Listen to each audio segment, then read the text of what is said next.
Topan Yagi melanda Vietnam pada Sabtu 7/9.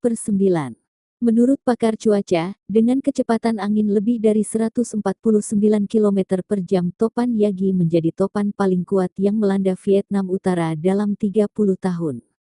Badai tersebut merobohkan jembatan, merobek atap bangunan, merusak pabrik dan memicu banjir serta tanah longsor. Selain korban tewas dan hilang, banjir dan tanah longsor juga telah melukai sedikitnya 752 orang, kata pejabat di Kementerian Pertanian pada Selasa. Pihak berwenang menghentikan kendaraan berat yang melintasi jembatan besar di atas Sungai Merah di pusat kota Hanoi pada Selasa dan menghentikan jalur kereta api yang melintasi jembatan Long Bien ketika permukaan air naik. Tindakan tersebut menyusul ambruknya jembatan yang berada di hulu sungai di utara Provinsi Puto pada Senin.